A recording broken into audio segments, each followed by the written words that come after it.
quelques années, moi j'étais en couple et ça faisait quasiment 10 ans que j'étais avec cette personne. Donc on parle là d'une relation amoureuse.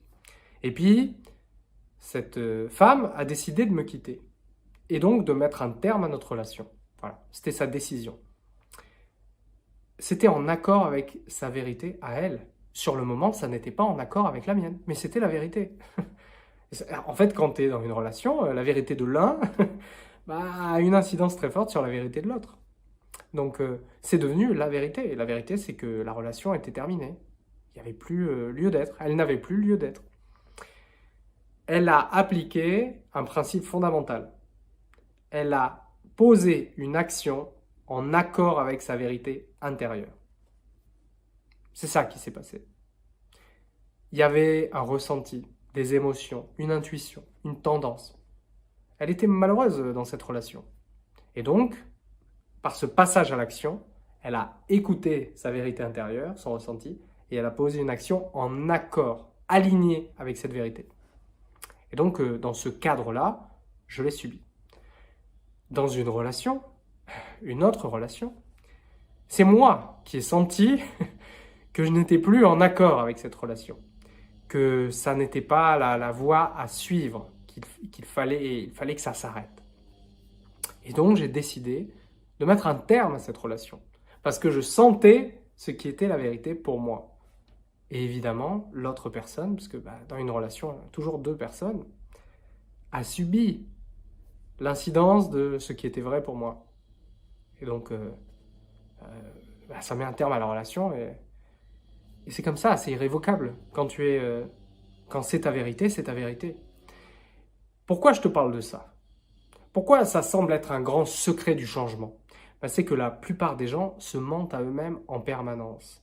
Et qu'il y a donc un message, une information qui monte, qui est celle de « voilà la vérité ».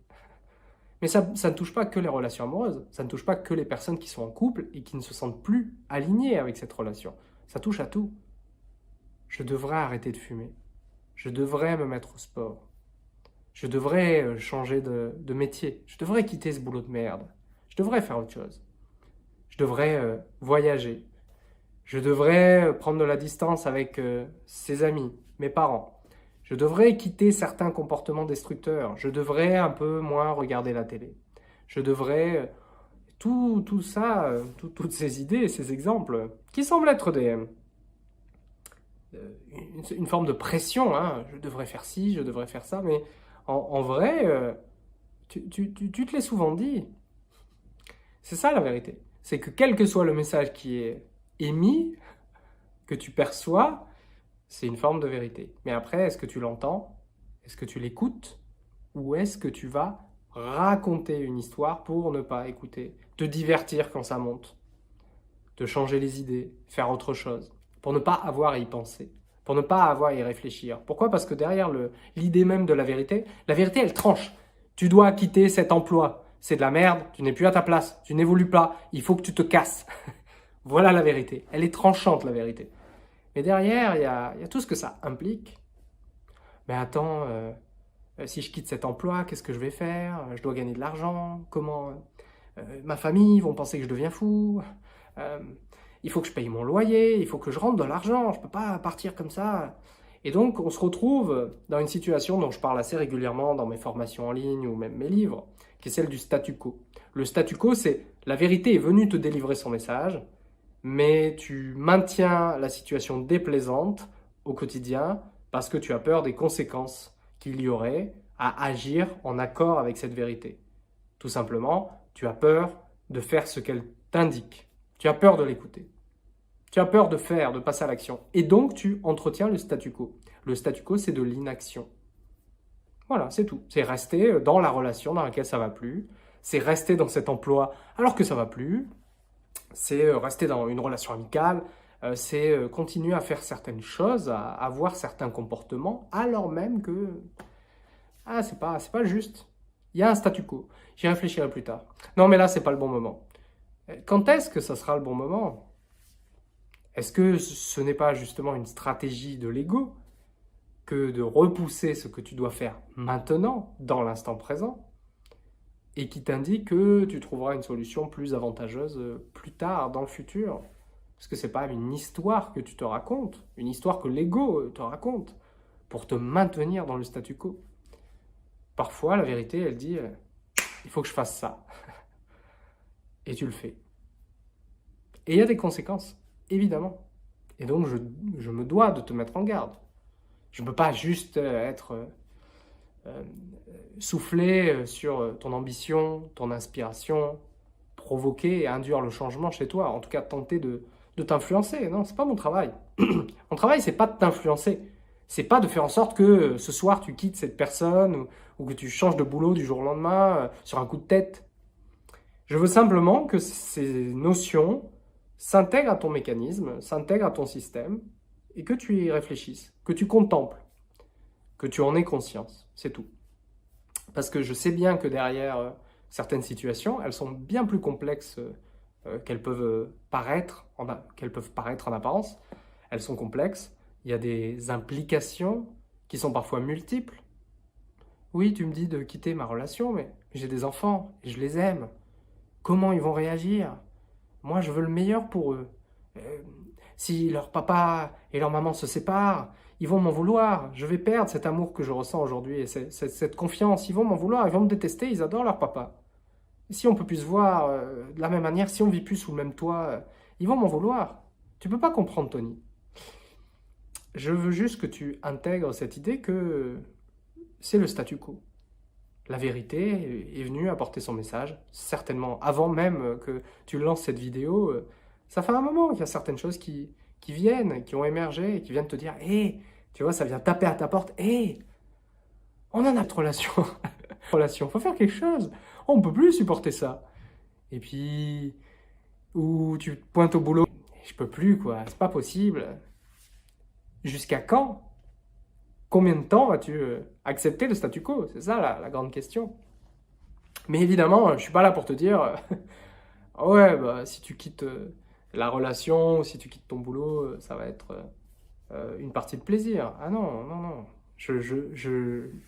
Pour être tout à fait franc avec toi, il y a eu une fois où la vérité est venue me chercher et ça a impliqué une véritable descente aux enfers.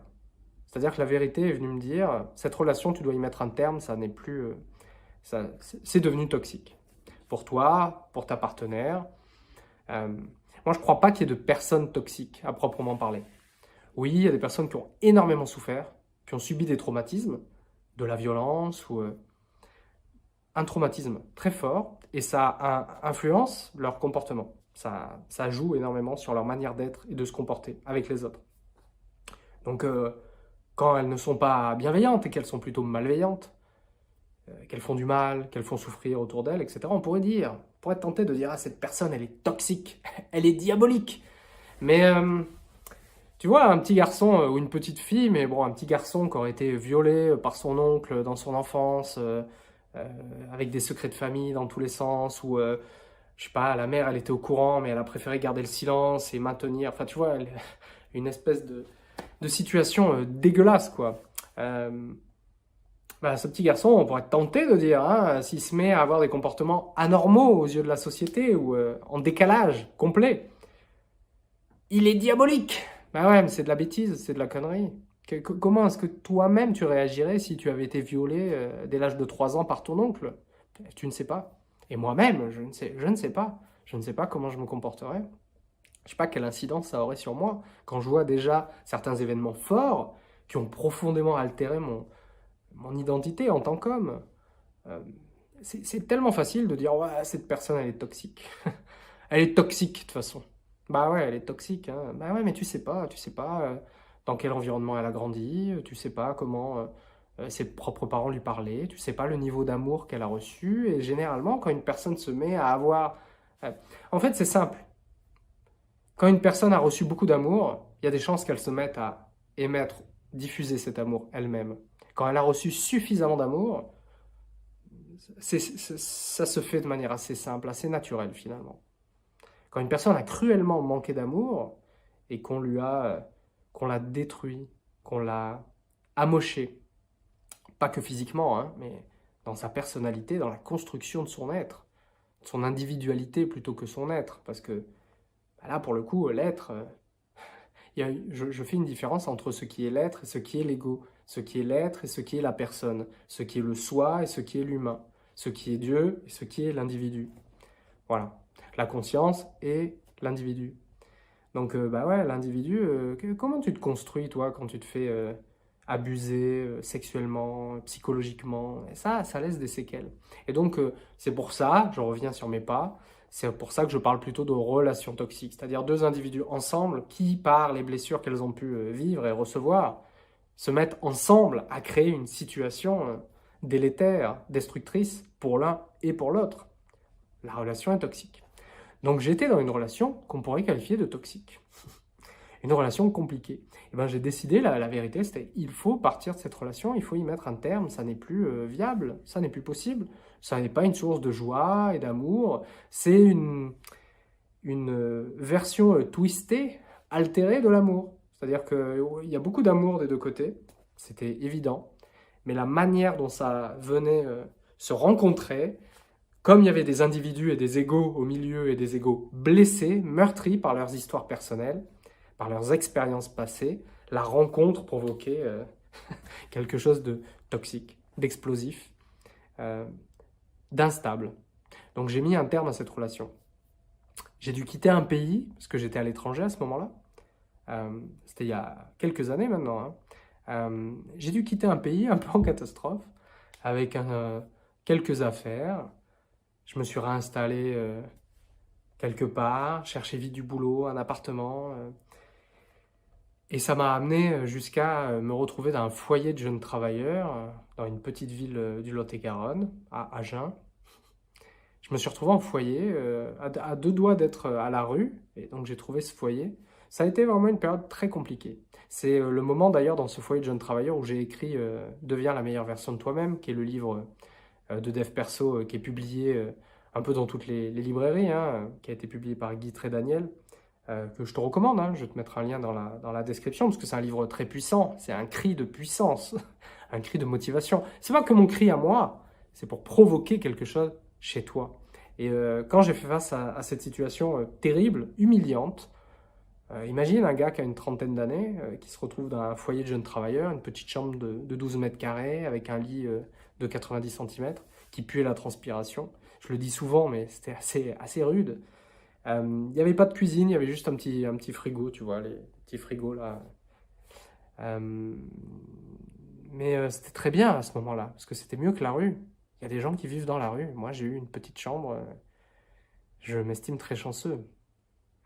Mais ce que je veux te dire, c'est qu'il y a un prix à payer parfois à écouter ce qui est la vérité et à agir en fonction de la vérité. C'est pas gratuit. C'est pas gratuit. Par contre, quand tu vis en accord avec ta vérité et que tu traverses toutes les conséquences, que tu assumes les conséquences, que tu prends pleinement ta responsabilité, ta part de responsabilité, et que tu avances, bon, c'est là où il faut un mindset solide. Hein. On va pas se mentir. Il faut s'accrocher. Mais ça te donne quelque chose qui est inestimable. Quand tu vis en accord avec ta vérité, il y a une puissance qui se dégage de toi. Alors je dis pas, regardez, il y a de la puissance qui se dégage de moi. Je dis juste que quand tu es en accord avec ce qui est la vérité pour toi et que tu poses des actions alignées avec cette vérité, bon ben il faut que je fasse ça, je le fais. Il faut que je prenne cette décision, je le fais. Il faut que je change ça, je le fais. Quand tu t'appliques à suivre ce qui est la vérité pour toi, bah tu vis une vie assez particulière. Parce que la plupart des gens ne vivent pas de cette manière. Ce n'est pas répandu, cette manière de vivre. Parce que les gens ont peur. Parce que les gens cèdent à la facilité. Mais pas parce que ce sont des nuls, parce que ce sont des faibles. Tu vois, je me garderais bien de ce genre de jugement à la con. Parce qu'ils peut-être qu'ils ne se sentent pas encore l'élan, le courage d'écouter la vérité et d'assumer les conséquences. Les conséquences, ça peut être la mort. C'est vrai, ça peut être tragique. Ça peut être la mort. Mais il n'y a rien de... Enfin, la vie humaine, si on regarde la vie humaine dans son ensemble, ça se finit par la mort, quoi qu'il arrive. J'aimerais juste le rappeler. Vivre en accord avec la vérité, ça peut avoir donc comme conséquence de te mener à la perte, à ta perte. C'est une des possibilités. Tu te loupes et tu meurs. Mais le prix de vivre toute sa vie et de mourir à la fin en ayant vécu comme ce que j'appelle une souris de laboratoire, d'avoir entretenu un statu quo, de t'être menti à toi-même et d'attendre là sur ton lit de mort que ça s'arrête parce que ton corps est en train de lâcher, c'est la fin, il n'y a plus grand chose à en tirer sur le plan mécanique, physique. T'es pas loin de mourir et tu regardes ta vie et tu vois que ta vie ça a été une succession de choix de la facilité, que ça a été en permanence des choix, ouais, des choix par défaut. En tout cas, que tu n'as pas suivi l'élan de la vérité. Et la vérité venait te chercher. Et à chaque fois, tu l'envoyais, tu la repoussais. Bon, bah, quand tu es à la fin de ta vie et que tu as vécu comme ça, de cette manière, tu ne te sens pas très bien. Tu ne te sens pas très bien. Tu te sens même terriblement mal. Parce que tu sais, au fond, c'est ça le pire, le plus tragique, au fond, tu sais que tu t'es menti à toi-même. C'est le pire affront. Mentir aux autres, trahir, tromper, c'est déjà dégueulasse. Il y a encore, d'un point de vue épistémologique et linguistique, et suivant certaines situations, on pourrait dire quand même, mentir, voilà, il y a un caporal qui vient chez moi, qui frappe, je cache des juifs chez moi, on est en pleine guerre mondiale, et il me dit, est-ce que vous cachez des juifs? Je dis non. On pourrait dire, bah là, mentir, non, mentir c'est très bien. Mentir c'est très bien, donc bon, faut relativiser, mais bref, c'était pas vraiment la question. L'idée, c'est quand tu as vécu en accord avec ta vérité, et que tu as fait des choix difficiles, ça ne veut pas dire que tu as une vie tranquille et lisse comme une mer d'huile, mais à la fin de l'expérience, je sais que j'aurai un regard sur moi, sur mon expérience qui sera différent de celui ou celle qui a passé sa vie à se mentir, c'est tout. En tout cas, moi, j'essaye de m'aligner avec la vérité, ma vérité. Donc, il y a des moments, ça vient me chercher, j'ai pas envie d'écouter ce qu'elle me dit. Je vois bien comment ça tortille, comment mon propre ego... Mais la pleine conscience, la méditation, tous ces partages que je peux faire sur la spiritualité, la non-dualité, l'observation des pensées, du mental, des émotions, etc., tout ce qu'on peut retrouver dans la formation en ligne. Donc tout ça pour dire, quand tu vis en accord avec ta vérité, bah, tu te sens, il y a quelque chose, il y a une grande force de choisir la voie du héros. Vivre ta légende personnelle, vivre ce qui est juste pour toi, même si y a un prix à payer, même si parfois ça t'amène à vivre des situations compliquées. Franchement, quand je me suis retrouvé en foyer, et ça, je n'ai pas envie de dire c'est rien, mais non, c'est une belle conséquence de vivre en accord avec sa vérité. Quitter quelqu'un que tu aimes encore, mais tu vois que ça ne fonctionne pas, etc., et que tu tranches parce que tu vois que c'est le mieux, tu vois que c'est la vérité, tu vois que c'est ce qui est juste, tu vois que c'est ce qui doit être fait. Tu sais qu'il va y avoir des conséquences sur ton émotionnel, tu sais que tu vas pleurer, que tu vas être pas bien, que la personne va te manquer, que ça va être terrible. Enfin, tu sais tout ça, mais tu le fais quand même, tu le fais quand même. Pareil, tu quittes un boulot, tu sais que tu ne sais pas, la conjoncture économique, c'est une période compliquée, est-ce que je vais retrouver quelque chose, est-ce que je vais réussir? J'ai personne derrière pour m'aider, ou quelle que soit ta situation. Est-ce que tu y vas ou pas? Est-ce que tu suis ton appel? Est-ce que tu décroches le téléphone et tu réponds à l'appel de ce que devrait normalement être ta vie? Parce que la vie te propose d'être aligné avec sa vérité. À toi de suivre ou non. C'est une invitation qui est tendue par la vie. Donc il n'y a pas d'obligation. C'est là où se manifeste le mieux, je pense, la notion d'amour inconditionnel de l'univers, de la conscience, de Dieu vis-à-vis de toi, et de moi y compris. C'est cette liberté qui est laissée de répondre à l'appel ou pas. Donc de vivre sa vie en accord avec ça ou pas. Tu es libre. Tu as une véritable liberté en tant qu'individu. En tant qu'individu, tu as la liberté de décrocher ton téléphone et de répondre à cet appel. L'appel, c'est vivre ta légende personnelle. Vivre une vie qui soit en accord avec ta propre vérité. Qu'est-ce que tu dois faire sur cette terre? Ou quelle décision est-ce que tu dois prendre? Et que tu ne prends pas encore, parce que ça te fait peur, parce que ça te semble dur. Voilà la première notion, la vérité. La grande vérité, ta grande vérité. Qu'est-ce que c'est que cette vérité? Est-ce que tu as l'impression ouais, de repousser quelque chose, une décision? Parce que tu dis, ah, ça va être compliqué, ça va être chiant, ça va être inconfortable. Ça va pas être agréable, hein, je le ferai plus tard quand je me sentirai mieux de le faire. Mais le temps passe. Combien de temps est-ce que tu vas encore repousser? En fait, ça sera jamais confortable. En vrai. C'est ça. Ça sera jamais confortable, ça sera pas plus simple, ça sera pas plus facile. Il y a assez peu de chances que le futur amène... Non, ça sera toujours compliqué. Donc autant le faire maintenant. Enfin, évidemment, tu es libre de garder ton esprit critique activé. Je suis pas là pour te donner des ordres, je ne suis pas là pour te donner des directives dans mon travail. C'est pas mon travail. Je veux juste éclairer des choses chez toi, dans ton expérience. Ah tiens, ouais, c'est vrai que je me mens un peu là-dessus, hein. C'est vrai que je m'observe et je fais ça, j'essaye, j'aimerais bien changer, j'aimerais bien que ça, mais j'y arrive pas, j'ai peur, etc., etc. Donc bon, tout ça, c'est la première notion, la vérité. La deuxième, alors j'en ai un peu déjà parlé parce que les deux vont ensemble en fait, elles vont de pair. C'est d'agir en accord avec la vérité. L'action. L'action, l'action, l'action. Pourquoi l'action? L'action a un pouvoir énorme. L'action provoque un changement. Donc quand on dit le secret du changement, bon ben évidemment, si on pose une action, il va y avoir du changement, hein. Que ça nous plaise ou pas d'ailleurs. Mais la force, la grande force de l'action, c'est qu'elle produit une altération, parce qu'il y a mouvement. L'action, c'est le mouvement. Donc si j'agis, je change. Il y a quelque chose qui va changer. Il y a quelque chose qui va réagir, peut-être. Les autres, la situation, c'est une nouvelle donnée dans l'équation, une action. L'équation, j'agis, qu'est-ce qui se passe? Qu'est-ce qui se produit? Et j'observe.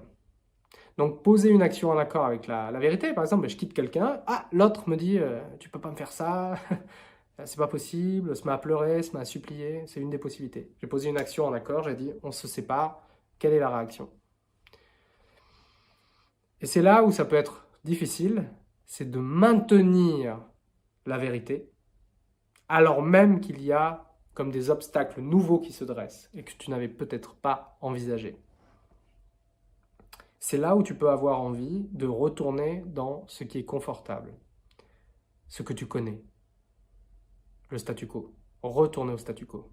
Quand tu commences à sortir de ta caverne, tu commences à t'aventurer dans le monde, à répondre à cet appel de la vérité, tu commences à y aller, le torse bombé, fier de toi, j'y vais, je me suis motivé, je suis chaud, j'y vais, et ça commence à frapper sur ta face. Tu sors de ta caverne et tu te prends une pluie d'astéroïdes qui t'atterrit dessus. Tu cours dans tous les sens pour esquiver les balles. Est-ce que tu continues à aller dans la direction que tu pensais prendre au départ, ou est-ce que tu retournes te cacher? Il va y avoir un test. Toujours.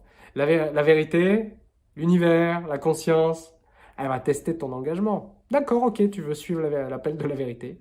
Très bien. Et là, est-ce que tu continues à suivre alors que ça commence à résister un petit peu? Est-ce que là, ça devient dur, hein, ça devient douloureux, hein, ça devient inconfortable? Est-ce que tu maintiens ton cap? Et c'est là où souvent, j'ai plein d'exemples personnels autour de moi, il y a des gens qui étaient plus amoureux dans des relations, etc., plus du tout en accord dans la relation. Ils ont agi, ils se sont sentis mal, l'autre personne est revenue, c'était confortable, ils se sont remis ensemble. Voilà. Est-ce qu'ils sont heureux au fond? Bah non. Le problème n'a pas été vraiment réglé. Ça peut arriver. Je ne dis pas le contraire, ça peut arriver qu'une séparation produise, je ne suis pas là que pour parler des relations amoureuses, mais qu'une séparation produise une altération dans la relation, dans le couple. Parce que c'est un événement, c'est un choc. Il faut que je réagisse, il faut que je change, il faut que je fasse ça, il faut qu'on arrive à s'harmoniser. Donc ouais, ça peut amener. Et puis on se rend compte, quand on perd quelque chose, on se rend compte qu'on y tenait. Donc ça peut, je suis d'accord avec ça. Mais quand tu retournes dans un choix par défaut parce que c'est la sécurité, c'est pas la vérité, quoi. Et puis voilà, il y a des gens qui vont se traîner l'un l'autre pendant 20, 30 piges, alors qu'il n'y a plus vraiment de sentiments, il n'y a plus vraiment d'amour, au sens, premier sens du terme. C'est l'habitude, la routine, le confort, la sécurité, les enfants, l'équilibre des enfants, tout ça, c'est pas vraiment l'amour. Mais chacun est libre de vivre sa vie comme il l'entend. Mais quand on pose les actions, ouais, il y a un moment, ça vient un peu nous tester. Et je te dis, quand j'ai quitté donc, cette personne avec qui on a une relation pacifiée aujourd'hui, mais sur le moment, voilà, c'était un peu la guerre, je suis parti, il a fallu assumer les conséquences. Et ça résistait de plus en plus fort en face, dans la vie matérielle. La vie matérielle, j'avais l'impression que ça me disait qu'il fallait retourner dans mon confort, mais j'ai l'impression que la réalité mon monde extérieur, la réalité matérielle me disait ça par les obstacles qui se présentaient. Et en même temps, à l'intérieur, je sentais bien qu'il fallait continuer dans cette direction. Donc, oui, je te recommande de continuer à avancer, même si c'est dur. Après, tu feras en fonction de ton niveau d'endurance, de résilience, la capacité à absorber les chocs et à continuer d'avancer. C'est quelque chose qui n'est pas réparti de manière égale. Il y a des gens qui n'ont... Première difficulté, ils retournent aussitôt. Donc, je suis pas là pour les juger. Ça se comprend, ça s'entend. On a tous des histoires, toutes et toutes des histoires différentes, des manières de réagir qui sont différentes. C'était juste une proposition dans l'image que j'ai du développement personnel. Vivre en accord avec sa vérité, dans toutes les catégories de sa vie, sa santé physique, ses relations amoureuses, ses finances aussi, ses finances. Quand tu te rends compte que tu es ultra dépensier ou ultra dépensière et que ça te met dans la merde à chaque fois et que à un moment, ça vient dire stop, stop, je peux plus continuer comme ça. Qu'est-ce que je fais? Ou tu fumes des clopes, tu fumes. Puis tu t'es rendu compte que tu avais, je sais pas, ça fait 20 minutes que tu es parti de chez toi et tu as oublié tes clopes. Et tu dis, ah, il faut que j'y retourne. Il y a une histoire comme ça d'un gars, il marchait, il était parti de chez lui et il marchait depuis, je sais pas, une demi-heure. Il se rendait comme ça. Bon, c'est une histoire, hein, mais... Et je l'ai lu dans un bouquin il y a un moment, donc l'histoire intéressante, c'est qu'il a marché et il s'est rendu compte à mi-chemin qu'il avait oublié ses clopes. Il était parti pour faire demi-tour et il s'est rendu compte du pouvoir de son addiction. Il s'est dit, attends, mais je viens de marcher une demi-heure et là, parce que j'ai oublié mes clopes, je vais manquiller une demi-heure retour, puis repartir dans l'autre sens. Je peux pas faire ça. Je peux pas faire ça. Je suis une putain de victime. Je suis soumis, totalement soumis à mon addiction. L'addiction est plus forte que moi. C'est l'addiction qui commande. C'est l'addiction qui drive. Je suis soumis. Je suis soumis. Je ne peux pas faire ça. Et il a arrêté le tabac. Ça a été un déclic. Une forme d'éveil. Éveil de conscience. C'est-à-dire que la conscience prend un degré où d'un coup, elle réalise, elle se rend compte. Ça, étendre sa conscience, élever son niveau de conscience. À un moment, le comportement est vu d'une manière méta. Tu vois, tu vois le système, et comme tu es à l'intérieur, tu es pris dedans et tout, et puis d'un coup, t'en sors, tu vois, et tu reviens. Et mais vu là, bah forcément, ça change la manière dont tu te comportes ici. Donc c'est ça, cette notion de recul. La conscience recule, parce que la conscience a le pouvoir de s'observer elle-même. Donc les mécanismes de l'ego, les mécanismes humains de l'individu peuvent être observés par la conscience. Parce que la conscience n'est pas les mécanismes. Elle est ceux qui observent. Tous les mécanismes que tu vis dans ton quotidien, dans ton expérience subjective, sont observables. Tout est observable. Parce qu'il y a une distinction entre le sujet et l'objet. En premier, il y a une distinction. Il y a le sujet qui perçoit, donc la conscience, et les objets de perception. Alors c'est vrai qu'en Occident, on n'a pas trop l'habitude d'utiliser ce terme d'objet quand on parle des objets de perception, parce que quand je parle d'objet, là, je parle de pensée, de sensations physiques. Le bruit des travaux, c'est un objet de perception. C'est un son désagréable, que je qualifie de désagréable, qui vient gêner pendant l'enregistrement de ma vidéo. C'est un objet de perception. Là, en cet instant, je suis en train de le percevoir. La conscience qui perçoit n'est pas l'objet en question, elle est le sujet qui perçoit.